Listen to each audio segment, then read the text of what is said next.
questions, follow up, I'm going to be sending you guys the templated communications, the PDF versions of both presentations as well, if you'd like to review those, a template for how to create like that one sheet that Mike referenced, as well as a call log template, so that you'll have all those resources that were shared during the presentations as well. So if no other questions, we'll move on.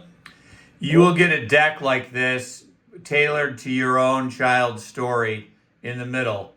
The rest of it is fairly standard. And just yesterday, we updated it with the latest numbers from last year. Yeah. And Greg, just real quick, you had sent me a deck like a week ago, and then I can't open it. Okay, Jack will walk you through how to download that.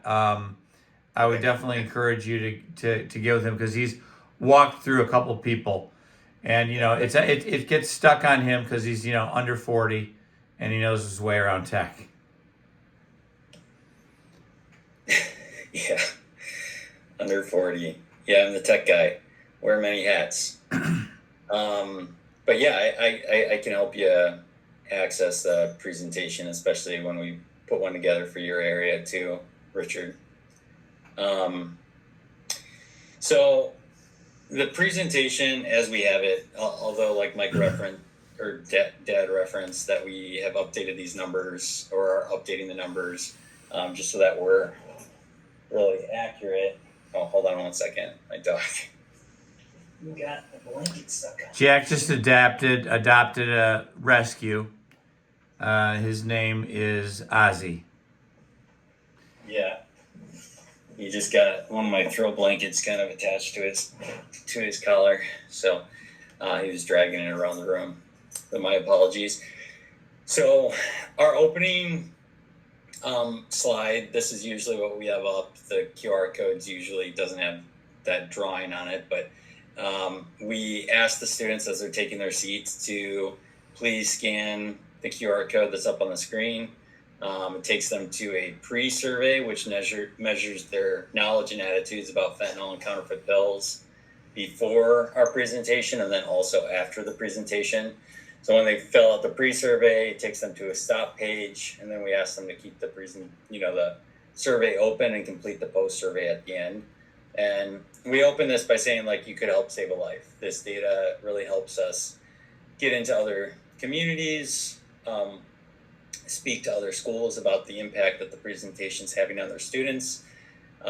Some schools don't allow students to carry cell phones, so I'll often, when we show up an hour before presentations to set up, I'll ask the administrator or the IT person to make an announcement to the teachers who are releasing the kids from homeroom or from their classroom to please have the students bring down their cell phones. And if a school is unable to have students have cell phones, if they have a policy in place, like here in Michigan in January of next year, I believe there's going to be a new cell phone policy into effect, which is going to affect data collection for this. So we will create workarounds to collect the survey data in different areas, but it just helps us to know that we're on the right track. And now the presentation's at a point where we're getting very similar results in attitude changes, behavior changes across communities that we're presenting to. So this presentation is really helping to have an effect. So this is our opening slide. And as you know, you can't manage what you can't measure. And that is impressive that we're measuring. And nobody else is doing that, by the way. So this data is very exclusive and shows that, in this next slide, it's got a lot of reasoning behind it. Well, I think a lot of coalitions and people are just doing presentations without measuring, or they're borrowing an evidence-based program that they didn't develop. We developed this from scratch. So I had recently graduated from a master's program in public health and kind of learned all about this stuff.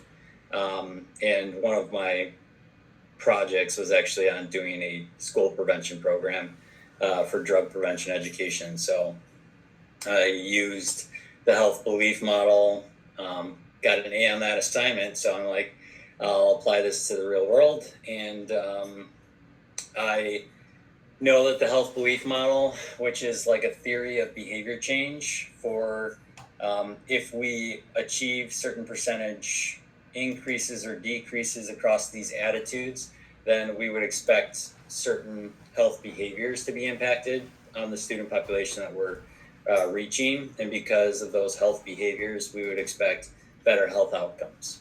So those health outcomes being lower fatality rates, lower drug misuse rates, as far as like their behaviors, maybe higher incidence of carrying naloxone or calling 911 in the event of a future emergency, are really what we're trying to get at to just help reduce the overdose and poisoning death trend in America.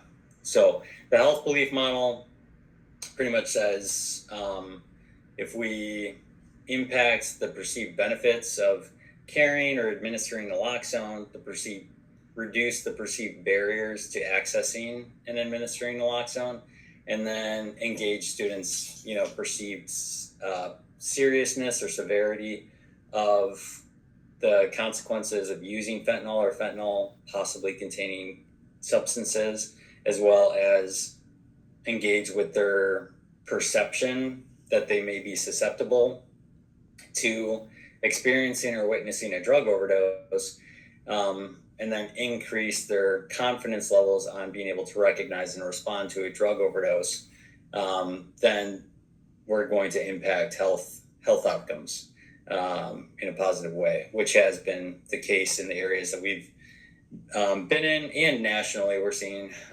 good trends in this as well.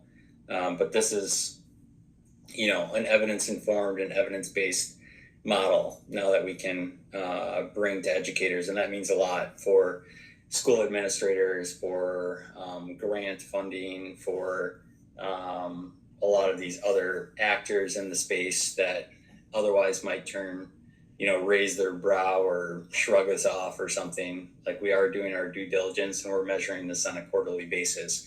Or I run evaluations on our data on a quarterly basis, and we've had around 11,000 survey respondents just voluntarily through these presentations since our inception.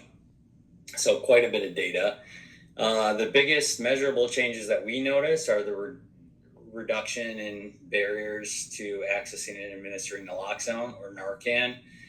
We tell kids where that resource is available in their community, that it's available over the counter. It's not addictive, has no risk of increased drug use for your community, and it saves lives. So we want kids to know that. We want them to know how to recognize and respond to a drug overdose, which we usually see over 20% changes in from pre to post just after one assembly presentation, and then also impact their knowledge about fentanyl and counterfeit pills and the dangers of those. So all of these we see statistically significant changes across all the tenets that we want to measure, which is really good. And it's been consistent across many analyses up to this point. At first, it was varying results. Now we're kind of at a point where we're seeing consistent results across areas and demographics and all that. So feedback, Mike had referenced earlier, I won't get too much into it, but superintendents stating that this is the best presentation they've seen in the 50 years of their career in education. Parent of a student saying that the kids are coming home and talking about it at the dinner table, thanking us for bringing this presentation, saying that they're continue through the night speaking with their friends, and the parents are hearing this, and then teachers just thanking us, recognizing how it's impacting the students. Students also recognizing that we're not just telling them not to use drugs. They're really impacted by our stories. They're really impacted by, seeing the real effect that this is having on families and imagining their own families having to go through something like this, and just knowing that it's real. It's not, you're just telling us not to use drugs or not to vape or something like that, but the real effects, and they appreciate that, I think, vulnerable and real conversation that we try to have with them. Next, we open up every assembly by showing them a video. We call it 279, but the number has changed, so we're going to be updating this video. But it just shows faces of young people who have lost their lives from fentanyl poisoning or overdose, and the number dying every single day in America is about the equivalent of a plane going down. And a lot of times we'll show this video and then afterward say, that's enough to wipe out this entire school population in less than a week. So just to put it in perspective for them, how real this is impacting America every single day. And this is the video that plays through. You guys probably can't hear the sound, but it's an impactful and engaging video to kind of kick things off. Then we get into who we are.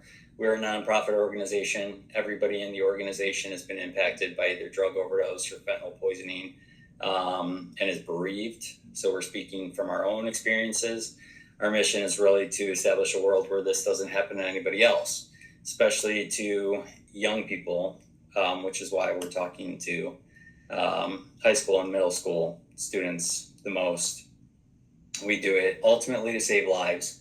We don't want our stories to become their stories. We often will say, and Mike opens this a lot in Michigan in a great way, which just says, I don't know anybody in the audience, but I know that you all have hopes, dreams, ambitions, just like my son did or like my brother did. And we want you to live out those dreams. We want you to make mistakes, but we want you to learn from them. We want you to grow and be able to go on about your lives. This is just one mistake that you won't come back from. So we want to make you aware of it and then also know how to respond to the crisis in your community. Then we show them a video called Dead on Arrival. There are two versions of this, a 10-minute version and a 14-minute version, which are both very impactful. They highlight the stories of 4 families. In one of the films, 4 families. The other one has more diverse representation and families who have all been impacted by fentanyl poisoning or overdose. And both videos are great. And this is where, like my dad said opening, saying that this is something that's impacted his family at the start of the presentation. Usually when kids see that you're vulnerable and that you're real, that's all you really need to engage these students. If they sense that you're just speaking not from experience, or if you're not being vulnerable or just trying to lecture at them, they might be skeptical. But hearing from a person who's been impacted by the epidemic that they're going to hear about just helps them to kind of lock in. And then this video is so well done.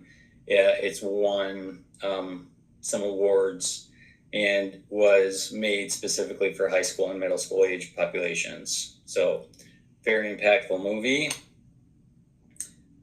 My name is Dominic Tier.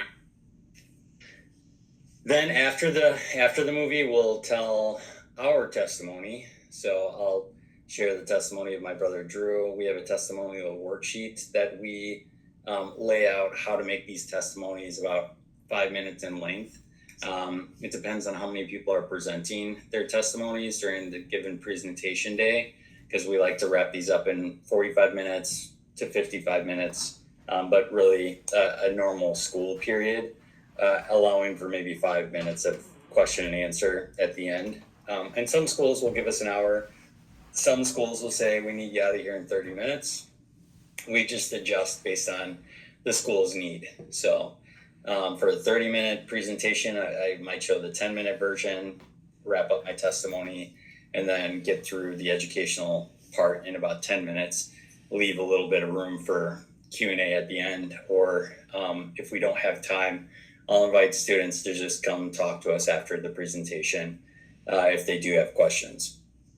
But I usually follow the who they are, what happened, and what I kind of wish had happened, or what I wish students would take away from Drew's story. So I'll tell them who he was. He was my brother, we were born 16 months apart. When I'm up here in Michigan, I let them know that he was born in Rochester, Michigan. Both of us were.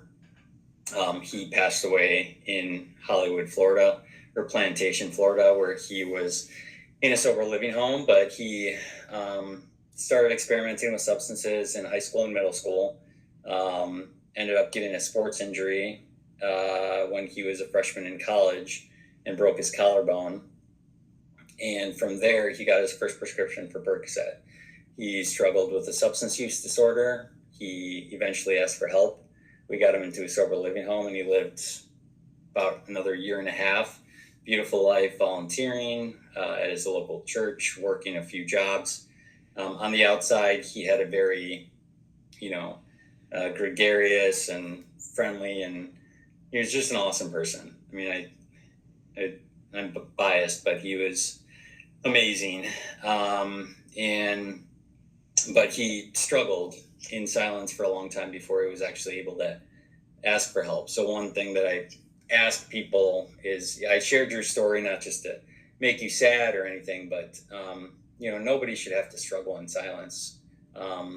Everybody should be able to talk about what they're dealing with. If you're struggling with substances or with stresses at home or anything really, we're meant to connect with others. We're meant to speak with a trusted friend or parent or teacher or family member about what we're going through so that we can go through it together instead of alone. That's something that I wish Drew had felt safe to do sooner than when this kind of blew up out of control. But eventually the night that he had passed, he took a pill from a roommate's medicine cabinet when he was living in a sober living home, and he later died. His friend left him at his front door, asking Drew if he was okay when he was nodding out, kind of falling asleep in front of him, was slurring his words. His friend thought that something was wrong, but thought Drew just needed to sleep it off, and then he left him. And Drew was found dead in his bed the next day by several of his friends. When I got the call from his friend Erwin, he told me that it appeared that Drew had been gone for a while. And then I had to call both my parents and let them know that Drew had died. I called my dad. My mom was out of the country. It was just a nightmare. And it's a nightmare I don't want anybody else to live. If Drew's friend had recognized those signs of an overdose, maybe he could have done something to get Drew help. Maybe he could have called 911. Maybe he could have used naloxone to help bring Drew back. These are things that I hope that students can take away and learn from Drew's story, as well as just know that they don't need to struggle alone. Then we introduce this young girl named Rain. Rain was educating her freshman and college classmates about the dangers of controlled substances, including fentanyl, noting that it just takes a little bit of fentanyl to kill you. And about a month after she was sharing this video with her classmates, she ended up dying from fentanyl poisoning. But we'll show this video, just say, now I'm going to introduce you to a young girl named Rain, give them a little background on what she's talking about in the video. And then after they end up hearing it, we say, and about a month after Rain made this video, this is Rain, and it's her grave. And Rain ended up dying from fentanyl poisoning. So how does somebody who knew about the dangers of fentanyl, or how little fentanyl was needed to kill you, how did she end up dying from fentanyl? And what actually happened in her case was that she was at a pool party, and a friend offered her Xanax, and Rain's last search on her phone was, what does a real Xanax look like? And the phone that was on the screen in her hand looked identical to the pill that she was offered by her friend. So she took that pill thinking that it was a real Xanax, and it was a counterfeit pill, and it contained only fentanyl and pill filler. And she was found dead with 3 or 4 times the lethal dose of fentanyl. So just knowing, that fentanyl is dangerous may not be enough. We also need to know how it's being packaged to deceive even knowledgeable people who may have heard about it on the news. So this is highlighting fentanyl or overdoses compared to other deaths by category. These are 2024 numbers. 2025 numbers went down a little bit from this, but still we're losing over 70,000 to 80,000 Americans every year to overdose. About 70% of that is driven by fentanyl and synthetic opioids, especially a high percentage in young people.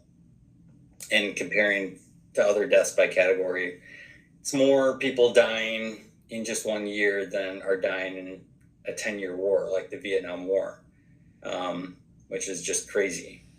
So what does that look like? We'll show local stadiums that students will recognize to highlight if all these stadiums were filled up and in 1 year all those people disappeared. That's about what's happening with overdoses in America.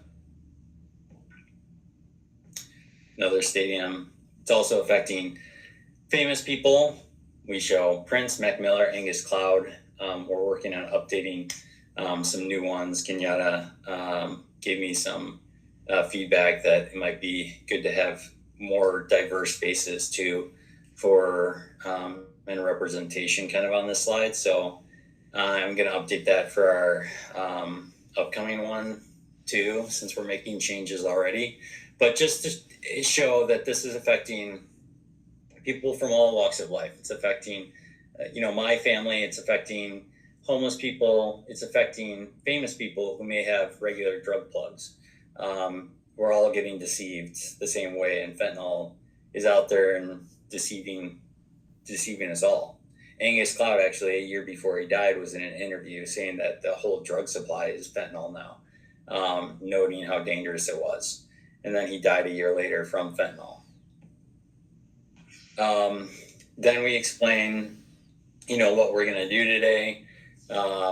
Really educate on the dangers of fentanyl and counterfeit pills, and make sure that students are, we don't just share our stories to make students sad and be a downer on their day, but we want to empower them to make healthier decisions, live healthier lives, and know the issues that are out there.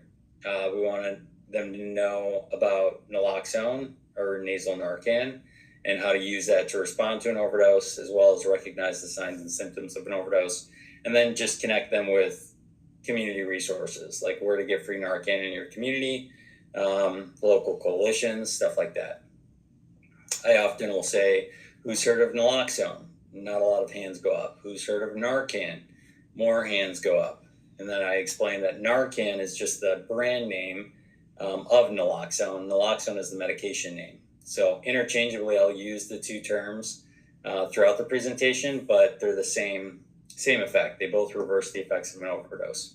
And we'll talk about that more later in the presentation. This is a numbers slide, just going through, back in 1999, we lost less than 20,000 Americans to drug overdose. And then up to today, we're losing 4 times that amount. The year I lost my brother, we lost 33,000 Americans, but it reached its peak back in 2023, 2022. We lost about 110,000 Americans to drug overdose, and about 70% of that was from fentanyl.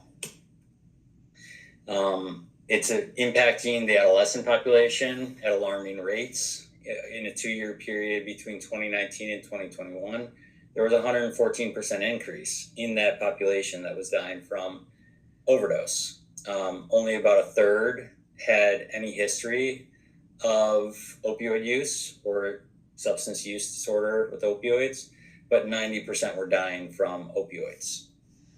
And major cause of this is because of the fentanyl poisoning and counterfeit pills. About a quarter of all these deaths had evidence of counterfeit pills, and 2/3 had a bystander present, meaning a parent or a loved one who was in the next room as the person was actively dying from an overdose. A main reason cited in the study that was put together in this was that That's largely because there was no suspicion that there was any drug use going on in the home, like parents not needing to go check on their kid.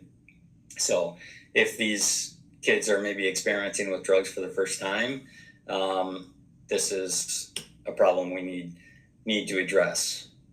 So what are counterfeit pills? Being mass produced by criminal drug networks, often contain fentanyl or methamphetamine, mostly fentanyl, and they're being bought and sold anywhere that people buy and sell things. On this slide, a lot of times I'll tell them about one 13-year-old in Colorado who got his wisdom teeth out. He got a prescription for Percocet from his doctor or from his dentist, and it was a 2-day course, and the kid ran out of the Percocet that he got from his doctor. So he was still having some tooth pain. He was playing video games, had his video game headset on, was talking to a friend online who said that he had some Percocet that he could get, that he had gotten from a friend on Snapchat. So then the 13-year-old said, "Oh, could I have one of those?" Thinking it was the same medication that he had just gotten from his dentist. So the one kid Ubered the medication to the other kid's door. The parents were in the living room. 13-year-old ran down with his video game headset on, picked up the Percocet that his friend Ubered to his house from the front door, and then ran back upstairs. And his parents found him 2 hours later, dead in his beanbag chair with the video game headset on. So that story to me just exemplifies like the domino effect of how this is so easily accessible to minors, getting in the hands of our youth, and how social media is acting as like a connector or really like a drug supplier. You no longer need to know a person to get something. You can be a 13-year-old with a cell phone getting something from a trusted friend who got it from an unknown source, and then you end up dying from fentanyl. So that's what we want kids to be aware of. This is being updated as well. The DEA just updated these to about 3 out of every 10 pills that contain fentanyl contain a potentially lethal dose. This has gone significantly down, but it's still, counterfeit pills are still everywhere. So 5 out of every 10, I asked them what percentage that is. Is that a high percentage to be risking every time that you try an unknown substance? It's like a coin toss every time that you take something that you're potentially playing with your life. This is what a potentially lethal dose looks like. Fits on the tip of a pencil. So you can imagine how much of this substance can be fit into a counterfeit pill. And then we show them examples of counterfeit pills. The fentanyl being put in these is 50 to 100 times stronger than any other substance out there. It's being put in anything with a street value or a pharmaceutical value that people are commonly using in America, like oxycodone, Xanax, Adderall, Vicodin, and you can't trust visually if something is real or fake, like in the example of rain that we heard from earlier. But the drug manufacturers that are, the street dealers who are making this stuff and putting it on the street are using the exact same pill dyes and pill presses that real pharmaceutical companies are using. There are some differences that you may notice, like neater, cleaner lines, or the markings being a little different, or the color in the second example with the Xanax. But even these things can be explained away by a drug dealer. Like, I could only get the yellow ones this time, or the manufacturer changed, or this is the generic version of the medication. Like, if you don't know that there are these counterfeits that are out there on the street, or that fentanyl is being put into these things, or you're not asking the right questions, then you can see how easily people are being duped into getting a fake pill. It's also being added to our street drug supplies. Cocaine, heroin, methamphetamine, our powder drug supply is the most contaminated with fentanyl, but it's also getting into other drugs, as we kind of discussed earlier. 1 second. Let's get a plug in my computer really quick.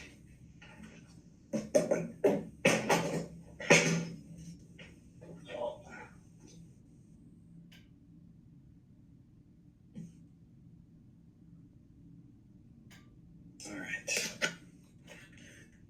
And we're back.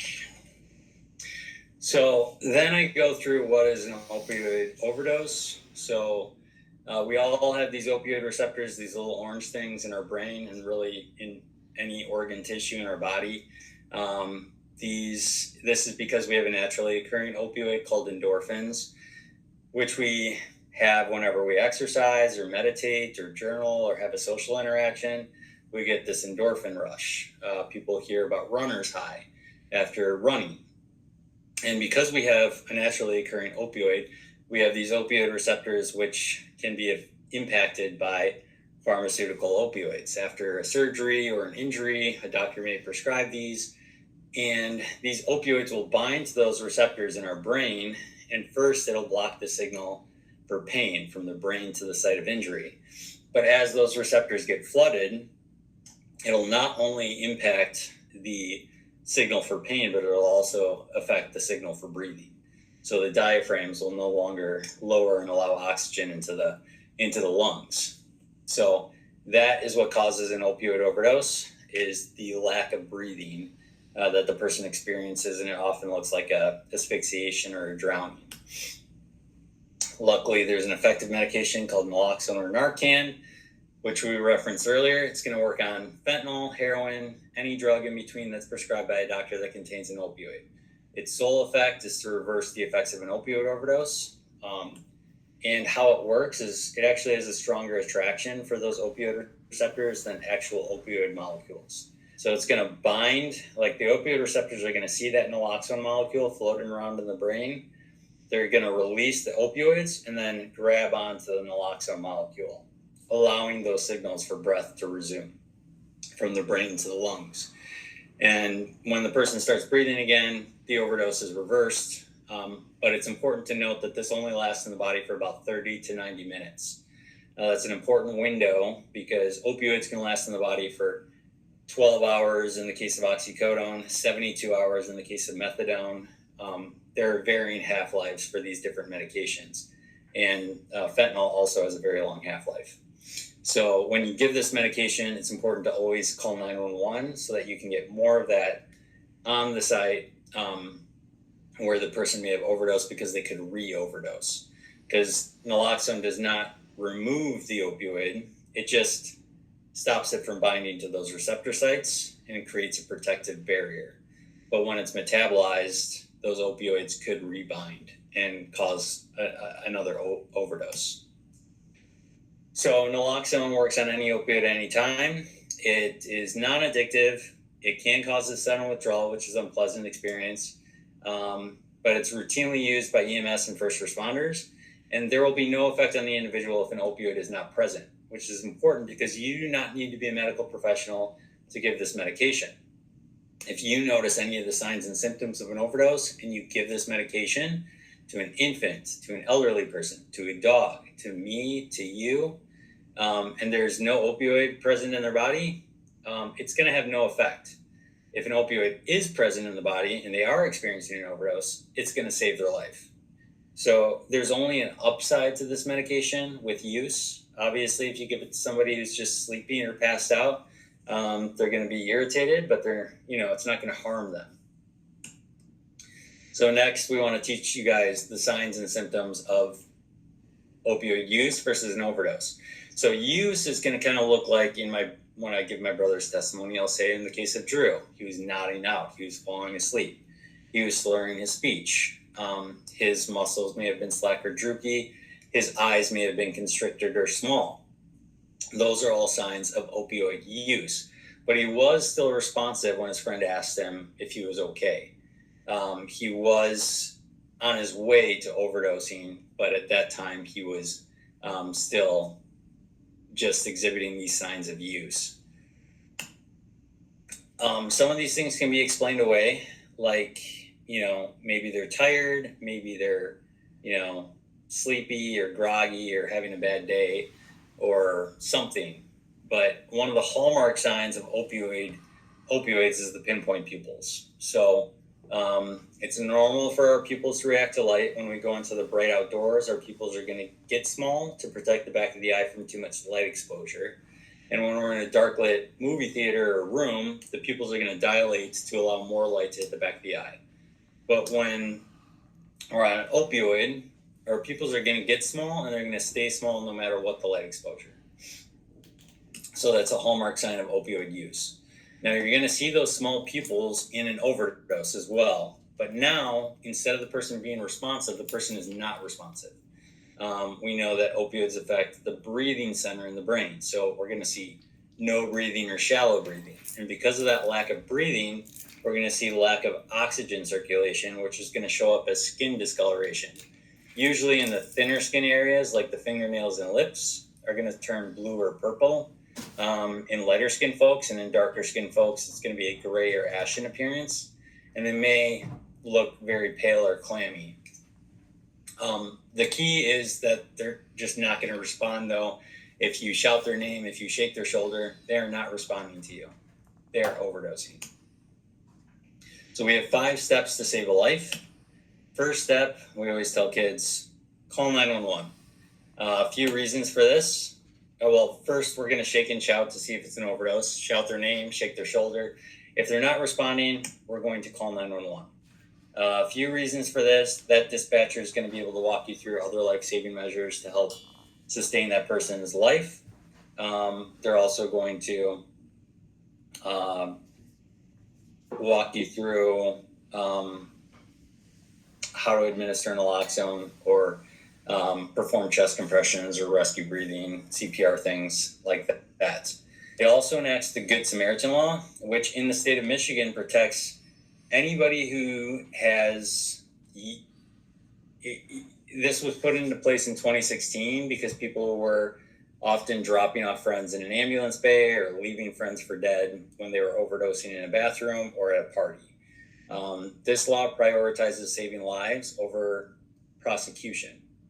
So if you call 911 and you think somebody may be overdosing at a party, or if you're using drugs with that person, the first responders here are going to show up at the scene. They're going to confiscate the drugs that are there and maybe the paraphernalia that's there, but you're not going to be prosecuted for minor drug possession charges or paraphernalia. And this protects both you, the individual who called 911, and the individual who experienced the overdose victim. So that's important for kids to know. Also, if there's drug use going on in the home and they don't want to get mom or dad in trouble or something, or brother or sister, this law is protective of that loved one as well. So just important to always highlight Good Samaritan laws. This is something I update based on the area. That's why we individualize these presentations for different states to update those laws, those stadium pictures, things like that. After calling 911, if we have Narcan or naloxone with us, we're going to get out our first dose of nasal naloxone. I usually have a training device that I use on stage, show them, anybody who's used a Flonase or a nasal spray for allergies knows how to use this device. Works exactly the same. You just put the applicator all the way up into one of their nostrils and then push the plunger on the bottom. You're going to feel the full medication administer into their nose, and it's just one spray, one dose. That's it. Then you're going to check if the person is breathing. If they're still not breathing, then that dispatcher on the phone with you is going to walk you through how to go through CPR. If they do start breathing, you're going to place them on their side, wait for EMS to arrive. If after 2 minutes you still notice that the person is not breathing, you're going to get out your second dose. Naloxone comes with 2 doses. And then you're going to administer the second dose the same way you did the first time, except in the opposite nostril. Usually it takes about 2 minutes for that medication to absorb through the mucous membranes in the nose. So you can do this process alternating nostrils for as many times as you need until the person starts breathing, for as many doses of naloxone as you have. It only has an effect, if the person starts breathing again, but you alternate nostrils in case there's an absorption problem on one side or a blockage. Then when the person starts coming to, place them on their left side. You want to prevent vomiting or vomit from getting into their lungs. So this prevents aspiration if they do go into a sudden withdrawal. And then when they start coming to, you can just tell them you had a medical event, I gave you some medication, help is on the way. And then just give them space because you don't know really how they're going to respond. One of the side effects of opioid withdrawal is the instant urge to use opioids again. So this is like the Lazarus drug, but people with a tolerance, a lot of times they'll look like they're dead and then they'll come back to life and then they'll rush out of the emergency department or out of the room to try and go get right, or well, which for people who are using a lot, it means like going and using more of the substance that they took in the first place. So I just try and encourage them to, wait for EMS to at least check on them, get them to a hospital still so that they can be monitored. And then we want kids to know about community resources. So here in Oakland County and across Michigan, we have these Save Life stations or these porch boxes, which contain free Narcan.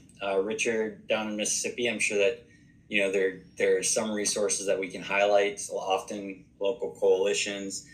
We have a site called narcannow.us where anybody can go search their state and find where the free Narcan is in their state.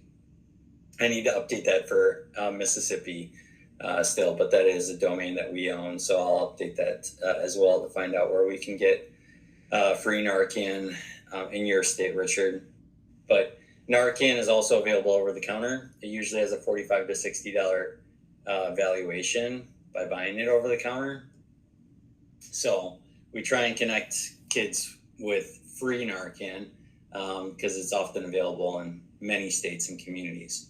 And then we like to highlight a local coalition that often works with schools or youth so that the schools and the youth can also know how to connect with them. And often these coalitions have free Narcan or provide Narcan training for free, and they receive funding to do that. We also provide schools with this Victoria's Voice book. Victoria Siegel was a young girl who struggled with substance use and mental health issues throughout high school and middle school. She suffered in silence. Her friends didn't really know about her struggles. Her parents didn't really know about her struggles, but she did write it all down in a diary. She said if anything ever happened to her, for her parents to please publish that diary. They did, and it's called Victoria's Voice Diary. And we partner with the Victoria's Voice Foundation, who provides us with free books through any of our assemblies to the schools that we present at. So it's another thing kind of on the outreach side that we can highlight to schools is like you'll get a lot of free resources by bringing this in, including Victoria's Voice for your student body. And it's paired with a lot of drug prevention resources at the end of it. We also encourage students to set up a SAFE Club, which stands for Students Advocating Fentanyl Education. They can go on Instagram and connect at Fentanyl Safe, and these students will walk them through how to set up a SAFE chapter at their school. We tote that, it's good for college resumes, and one girl who started it down in Miami actually got a half ride to the University of Michigan for a lot of her extracurricular work through SAFE. But they just do a great job of advocating and telling students where to find Narcan in their community, how to use naloxone, recognize signs of an overdose. They have a bunch of lessons that they share resources through. So we encourage, your reason for joining SAFE to start a club at their school. We also have a free resource, 1,001 Great Comebacks to Peer Pressure, which is available at the bottom of fentanylfathers.org and available as a free PDF download to anybody who wants it. This is where Mike shares his testimony, kind of to close out our presentations here in Michigan. But we end every presentation really with by saying together, I'll never try, so I'll never die from fentanyl. Something that we've said at all of our presentations. It's really just a way to bake into their psyche what they had learned. There's an ancient proverb that says, whatever you believe in your heart and confess with your mouth, then you shall be saved. So we kind of take the same approach with, if you don't believe that taking fentanyl containing compounds or substances is safe, then please say this after me. And then we'll say, I'll never try. And then they repeat, I'll never try, so I'll never die from fentanyl. And then encourage them to complete the post survey and take question and answer. That is the end of the presentation or curriculum portion, but to tell you a little bit more on some pushback that we've received from schools on, there's this big scare on the DARE program. So the DARE program was in existence, received funding, was being implemented by local law enforcement agencies for a long time, but they use scare tactics a lot in their presenting methods. And then it was found to have a reverse effect on drug use in youth. So kids were more likely to use drugs than less likely, in when they looked at the overall effect on youth over that 20-year period. So we do storytelling. We don't do scare tactics. I mean, our stories are scary, but they are, a real life event that happened to us. And we pair that with education so that kids can make informed decisions. We're not trying to scare them like saying, don't do drugs, don't do this, don't do that. This is something that's real and is impacting your population. We want you to be aware of it, but we also want you to be able to respond to it and know how to avoid it. So that's often something that sometimes comes up, especially as we're reaching out into new districts. And this is evidence-based. Storytelling paired with education, combining those really shifts attitudes in a great way. It builds empathy. It supports that action planning step that a lot of kids don't have going into presentations like this. They don't think that they're going to necessarily see this, but then after the presentation, they often do recognize that because they see a story sitting in front of them that has experienced it. So it makes a big difference. And then, storytelling is not scare tactics. We also have a curriculum we offer to schools called Fentanyl, Fake, and Fatal. I helped kind of develop the evaluation plan for that. It's 9 lesson plans. It was professionally done through these organizations on the bottom. I just updated kind of like the lesson plans, a few of them, to align with the BOPFN Life Skills Program, which is another evidence-based model. I have a teacher quick start guide and a link that I can send out to schools after they've brought us in for a presentation, if they want this for like a health class, lesson plans, or if they want it as a remedial course for kids who might get in trouble for drug use or substance use or something else in their school. This is another resource that's available to them. Health teachers love it. Some recommended formats for testimony. I'll send out the testimonial worksheet, which will break these down better, but obviously when telling your testimony, it's nice to kind of have a roadmap in your mind on how you'd like to tell that story. For me, I told you, what he was like, what happened, what I wish they would take away or know from Drew's story. That's how I break mine down. So like a look back and then what is my ask? But there are other ways that you can kind of break this down, like a challenge I face, like raising a child alone or losing a child or finding purpose through loss. And then a challenge that we face, like drawing the population into it, the students into it, the fentanyl poisoning and opioid epidemic, how many people we're losing annually, and how it's impacting our community specifically. And then the challenge that they face, making sure that my story doesn't become your story, or the story of your family. So it's another way that you can kind of bring this together. These are some video examples of testimonies done. I'll skip over them because we're running short on time, but if you want to see full presentation that we've done with testimonies from different people, we can, you can check out the full video on our landing page. My dad has a good YouTube channel where he's been posting a lot of the presentations that we've been doing that provide examples, and we can get those out to you. Kenyatta, I know that you've already heard our testimonies to so many times. So, but Richard, if you want to hear those as well. And then learning successes and pitfalls. This goes over like just some things that we've learned really with setup. We avoid changing the presentation. We're going through a changing period right now for the second time this year. But it's really just updating the numbers, updating, testimony slides to include whoever's presenting for that day. But we try and keep the program pretty consistent, at least so that we know that we're covering all of the tenets of that model that we're trying to measure, and maintain really program fidelity so that we can claim that too. We always show up an hour early for our setup.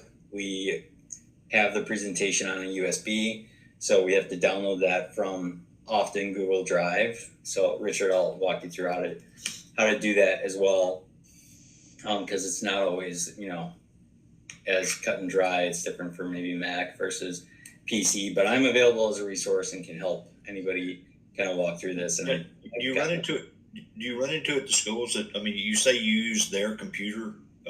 Is that something that they require because it's hooking in, or can you use your own? Well, it depends on the system. So if they have an audio visual system that's hooked up with like an HDMI and like a soundboard and stuff to a computer, like sometimes they'll have a main computer that they use for presentations. Okay.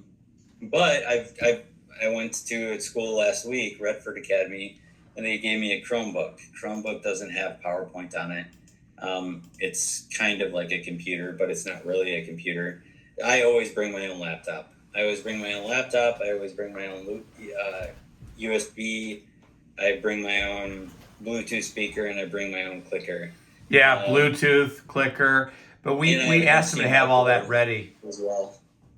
All right, Kenyatta, thanks for hopping on. I'll send out those resources to you in like a certificate early next week. So look for those. Thanks for hopping on. Kenyatta, thanks a ton. So we always run into some sort of technical glitch. They might not have PowerPoint on it. We give them a sheet saying you got to have all this ready. The reason for their computer is their system might not take it. Like they're in their auditorium, they need to log in through their computer. And the most important person is to get a hold of the tech person in the morning. We walk in with a USB stick.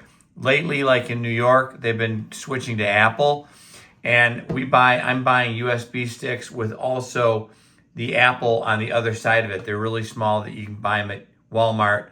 So it'll go into an Apple or a regular USB thing. But another thing, like if we know ahead of time that we're presenting at a different school, rather than even dealing with the headache of, bringing your own laptop or wondering if it's going to work or something, if they have an IT person that rounds up the school, I would just ask the school, could I get that IT person's email and then just forward them on the Google Drive link to the presentation so that they can download it and run it before I even show up, so that I just know that it's there and functioning. I'll bring my own copy anyway, but it's, one way that you can put the onus more on the school. Go there, make sure that things are running, and then have a plan B. But it's another way of kind of dealing with the IT headaches, especially if the IT person is not like right there, right when you get there, and then you're dealing with it, and the IT person walks in 15 minutes before the presentation. Is like, okay, what do you need? Like, it's a 3 gigabyte presentation with embedded video files, so it needs to be downloaded, often drag and dropped onto their computer, and then started through PowerPoint. So that's, we've done enough of these to like, now I just kind of bring everything, and we always get it off. And most schools are. Yeah, we've never been boxed out at as many heart attacks as I've had with people streaming in at the last minute. That's why we get there an hour early. but the students are coming in, and I'm like, oh my gosh, we're back to square one on some of the audio or whatever. So the most important person to have there is we need to have your technical person there. Could even be just a senior who runs their tech for them in the Right, auditorium. Yeah. Okay. So I mean, Jack is probably a good. I mean, could I get with you? I mean, I'm actually presenting to where I'm with a guy that's done this before, but Cal Mayo out of North Mississippi. He's got his son died 4 or 5 years ago, but he's a polished speaker. He's an attorney. He's used to being in front of people, and he's presented to schools. So he's going to co-present with us to my daughter's school here in about 10 days here in Jackson. Mm-hmm. That's really Some exciting. of this information is phenomenal. I would love to get the PowerPoint so that We need to ship off some books to you. Well, that was another question. I would love to have those. Give us the address, and we'll ship you a box of books, so that you can give out books and you can have something to talk about on stage. It's a nice tchotchke. It shows you're really invested in this group. You know, you come giving gifts, and it's a PG-13 book, which kids love. They want to read the journal of somebody. You can see inside. It's just her handwritten. Oh, that would be awesome. See, it's you show it. It's her handwriting, and they love it. The Attorney General, the state Attorney General is also supplying some documentation and for our presentation as well. But yeah, that would be awesome. We want to get behind this, and then if you get the right slides for your daughter, and you can tailor this obviously for your friend, your attorney friend. This is our best practices presentation, but we are flexible because a lot of people want to add this or that, but the whole game here is for 45 minutes. I've taped Jack's training here. We're at 56 minutes right now. So you've got, and you have to have people in and out of that assembly because they have to go to class. It's a reality. Jack, can you walk Richard through how to download what I sent him, or just send him another link? Yeah, well, I was gonna say, Richard, if you want to email me the date of the presentation and kind of what you're looking for, I'll send you, all this information I'm gonna be sending to you as PDF and Word, but I can send you a full presentation with embedded pictures. That's what he couldn't open up. I sent that to him, and he couldn't open it up. I've got to get past that. I can get with you and walk you through how to download that onto your computer. Do you want to set that up for Monday or something? But are you planning on doing this presentation, or No. you have a presentation? Yeah, no, we don't. The Cal, I'm going to call him the lead presenter. He's got a presentation that he's used before. I'm thinking that he's modifying back, and what we're doing is 2 25-minute presentations is what the school's allowed. One to the students and one to the parents. Okay. But it's Well, the most important part is your testimony. Pieces of this I would like to pull out. Yeah, and stick in there. So it's for our piece, and I'm really just trying to shorten our story. Yeah. Our shorter version of Dead on Arrival is 10 minutes. It might be worth showing, but if you only have 25 minutes, your 3-4 minute testimony of your daughter and then him on his son is the most important, riveting thing, and why it's real, and then it's urgent to let us go in and talk to the school. We have a whole curriculum. I kind of got a feeling that you had your own stuff. We're happy that you've opened a school. That's the most important thing. And long term, we'd love to, have you use a curriculum that's that works. I mean, this has been approved by the DEA, and our agreement goes with them through May. Yeah, I mean, even if you don't use this presentation and you're just doing your own prepresentation and want to use this material, I'm just happy that we have an advocate in Mississippi who's doing this stuff. Yeah, and we'd love to give out. You'd love to have you offer giving out these books. In Mississippi, do you have somebody here? We have people in Mississippi, parents that have connected with our organization, but not who have gone through the speaking program. Yeah, we need a And state trained director, at and I schools. think you're it, Richard. It reminds me, Yeah. last night I was at a fish fry. This guy went and he goes, I went to a new church. They said, hey, will you be a deacon? He says, I'm thinking about it. The next week he showed up. They're like, we put you on the schedule. He's like, what? He Right. says he's been doing it ever since. Yeah, well, it's been over 3 years, and certainly, gosh, I could, if I could change the path of one person, it would be worth it. Oh, so worth it. Uh, And, you obviously have a lot of business experience. You mentioned about buying and selling companies. So, it'd be great to get with you and make a run at Mississippi. You've probably got about 60 counties in that state, and there's a lot of work to do. Like what I had mentioned with the Rubenstein group, would you mind if I let them know to maybe reach out to you about the presentation that y'all are doing down wherever you're doing it? Yeah, because if you mention Angel Army, we'll get some publicity around that and get it in the paper, maybe on TV. Well, I mean, just what I was thinking, guys, is that, I mean, yeah, there's a lot of mamas doing things down here, and I do like the fact that you got me with fentanyl fathers, early on, but it was and I was just anyway, I introduced to the concept, and in April, Babcock's DC walk this past October, we were in DC, my wife and I were, and Greg, I think. Oh, you were yeah. there. Yep. But anyway, it's my wife's leading the Walk for Lives with Paul Martin from the United Nations. Yeah, we love Paul. In fact, what he's and what I was thinking, there's a group of ladies here in Mississippi that have Magnolia Mothers. It's nice.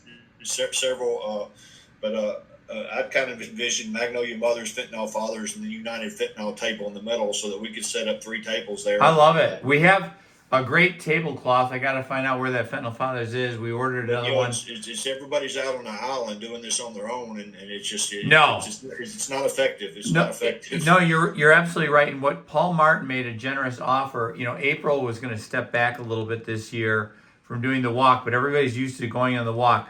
So in DC, if things go as planned this week, this is brand new information. Paul's going to do his Walk for Lives. He's expecting 4,000 people there.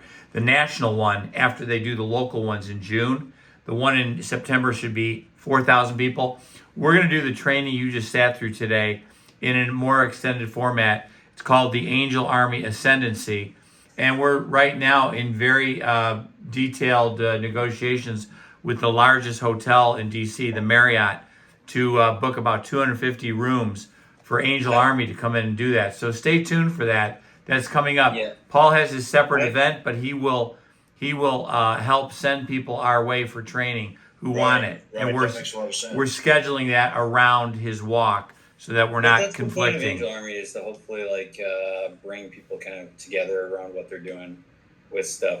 Hey, I have to hop off. Okay. But Richard, what is your well, I think I have your email. All right, I'm going to sign off here on this recording. But